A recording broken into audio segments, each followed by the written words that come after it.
My fellow Americans, tonight I want to speak with you about our nation's unprecedented response to the coronavirus outbreak that started in China and is now spreading throughout the world. Today, the World Health Organization officially announced that this is a global pandemic. We have been in frequent contact with our allies, and we are marshaling the full power of the federal government and the private sector to protect the American people. This is the most aggressive and comprehensive effort to confront a foreign virus in modern history. I am confident that by counting and continuing to take these tough measures, we will significantly reduce the threat to our citizens, and we will ultimately and expeditiously defeat this virus. From the beginning of time, nations and people have faced unforeseen challenges, including large-scale and very dangerous health threats. This is the way it always was and always will be. It only matters how you respond, and we are responding with great speed and professionalism. Our team is the best anywhere in the world. At the very start of the outbreak, we instituted sweeping travel restrictions on China and put in place the first federally mandated quarantine in over 50 years.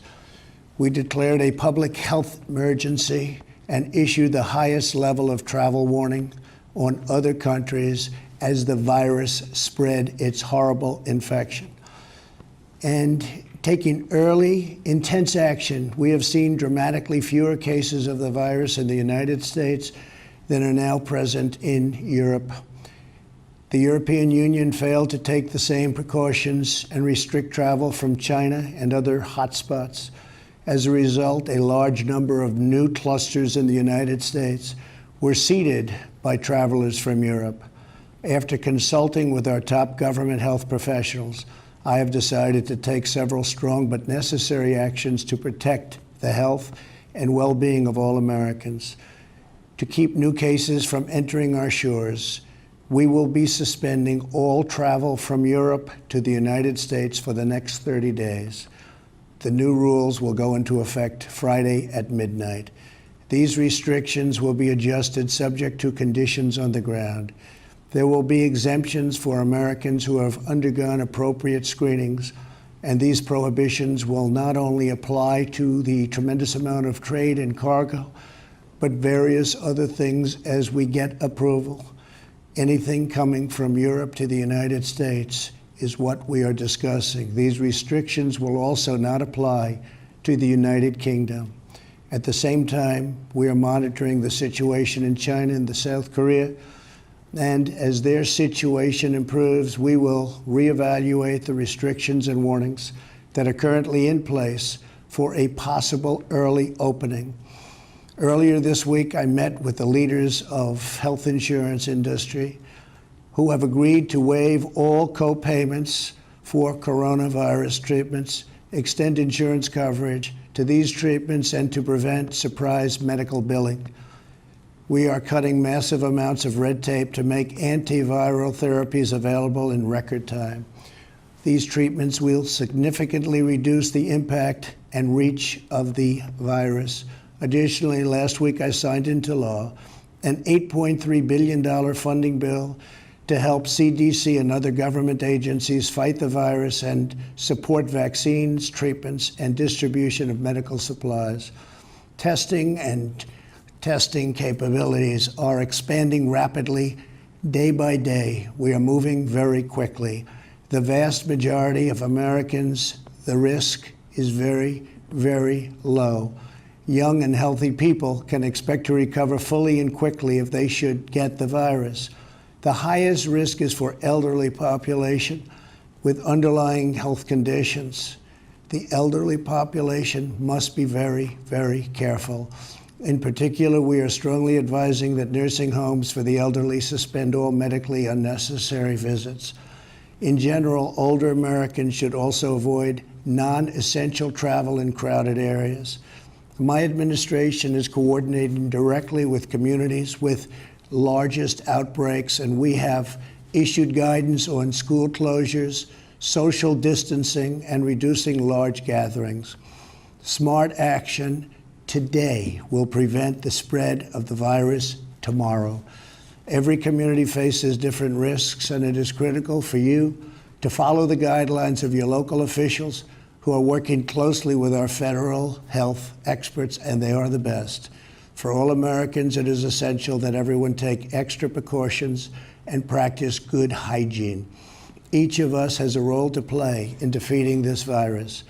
Wash your hands, clean often used surfaces, cover your face and mouth if you sneeze or cough, and most of all, if you are sick or not feeling well, stay home. To ensure that working Americans impacted by the virus can stay home without fear of financial hardship, I will soon be taking emergency action, which is unprecedented, to provide financial relief. This will be targeted for workers who are ill, quarantined, or caring for others due to coronavirus. I will be asking Congress to take legislative action to extend this relief.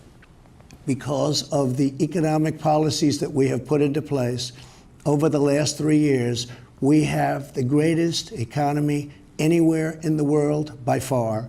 Our banks and financial institutions are fully capitalized and incredibly strong. Our unemployment is at a historic low.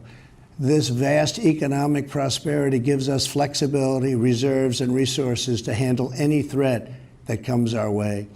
This is not a financial crisis. This is just a temporary moment of time that we will overcome together as a nation and as a world. However, to provide extra support for American workers, families, and businesses, tonight I am announcing the following additional actions. I am instructing the Small Business Administration to exercise available authority to provide capital and liquidity to firms affected by the coronavirus. Effective immediately, the SBA will begin providing economic loans in affected states and territories. These low-interest loans will help small businesses overcome temporary economic disruptions caused by the virus. To this end, I am asking Congress to increase funding for this program by an additional $50 billion. Using emergency authority, I will be instructing the Treasury Department to defer tax payments without interest or penalties for certain individuals and businesses negatively impacted. This action will provide more than $200 billion of additional liquidity to the economy. Finally, I am calling on Congress to provide Americans with immediate payroll tax relief. Hopefully, they will consider this very strongly. We are at a critical time in the fight against the virus. We made a life-saving move with early action on China. Now we must take the same action with Europe. We will not delay. I will never hesitate to take any necessary steps to protect the lives, health, and safety of the American people. I will always put the well-being of America first. If we are vigilant and we can reduce the chance of infection, which we will significantly impede the transmission of the virus. The virus will not have a chance against us. No nation is more prepared or more resilient than the United States. We have the best economy, the most advanced health care, and the most talented doctors, scientists, and researchers anywhere in the world. We are all in this together. We must put politics aside, stop the partisanship, and unify together as one nation and one family. As history has proven time and time again, Americans always rise to the challenge and overcome adversity. Our future remains brighter than anyone can imagine. Acting with compassion and love, we will heal the sick, care for those in need, help our fellow citizens, and emerge from this challenge stronger and more unified than ever before. God bless you, and God bless America. Thank you.